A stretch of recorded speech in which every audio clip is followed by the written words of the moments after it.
Okay, well, let's drag our gaze away from the media navel, folks, and there is a lot happening out there in the rest of the world. On Thursday, the rating agency Moody's downgraded 15 of the world's biggest banks. Here's the list of them, and it's a who's who of investment banking as well as banking.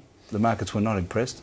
I think that this is one of the most absurd things that Moody's has ever done, perhaps in the history of the company. I think that if you take a look at the fundamentals of the American banking industry, it is eminently clear that these banks have improved their positions dramatically over the last 4 years. Their, equity to asset ratios are as high as they were in 1938. So there's a bit of movement on the markets Thursday in New York. On Thursday, the markets absolutely fell over, and that was one of the elements to it, I think. But actually, when they came out, they weren't as bad as everyone expected.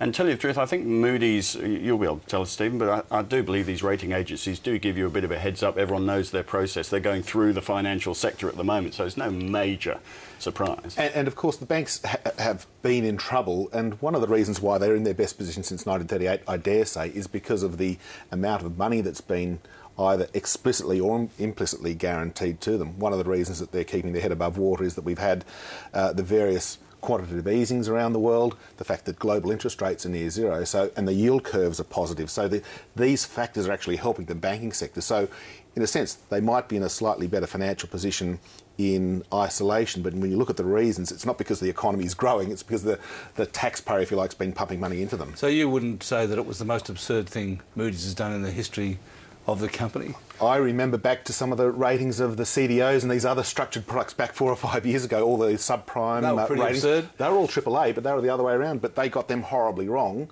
Not to criticise the rating agencies, we all get things wrong occasionally. That's fine. No, we all get things wrong occasionally, but they tend to be very late onto the scene.